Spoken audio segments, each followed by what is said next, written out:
I'm up here at my Chesapeake Bay hideaway, as I am most weekends. But this is a very special weekend for me because I'm up here preparing for the Predictable Success Mastermind Group members who arrive here later this week for our quarterly retreat. We meet somewhere different every quarter. But this is my favorite place to come to this time of year.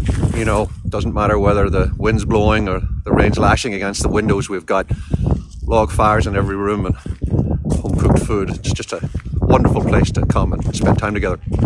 And you know, putting the prep together for our time later this week has got me thinking about something that I really have been mulling it over for decades now, but in writing Do Lead and Do Scale over the last 3 to 4 years, it's very much been at the forefront of my mind. And it's the distinction between leaders who seem to implement good ideas, but then get struck with self-doubt and end up, you know, pulling the newly planted seeds up by the roots to see whether they've taken or not, changing horse, jumping, you know, from one initiative to another,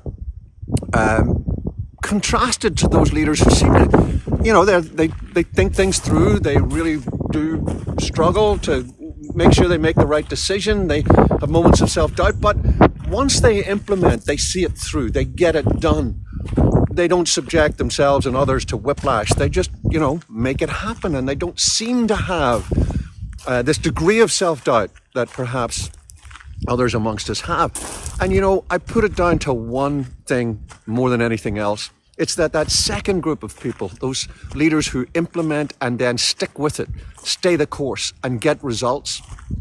They typically have a trusted group of advisors, friends, colleagues that they meet with who give them a challenge function.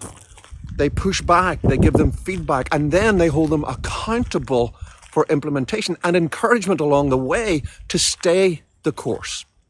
Now, I just want to encourage you to think about whether you have that sort of an accountability group. And it doesn't have to be something highly structured like our Predictable Success Mastermind Group meeting here. You can just go and join your local Chamber of Commerce, or go find a Vistage chapter, or EO or YPO. Now, those types of organizations, you know, they're variable depending on the local chapter. Some of them are great, some of them, you know, just maybe not so good.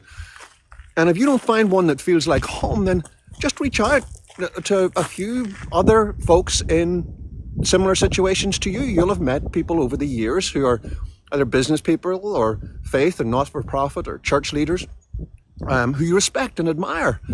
And you don't have to, you know, hire out an entire building like this every quarter.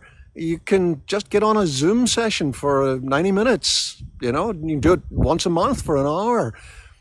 Give people a hot seat in 45 minutes to just talk about the specific challenges they're facing at the moment, and have 2, 3, 4, 5, 6 other folks just probing, giving good quality feedback, and more than anything, encouraging you, once you've made a decision, to stick with it, to implement, and to get the execution side of things done, and to give you encouragement along the way and hold you accountable.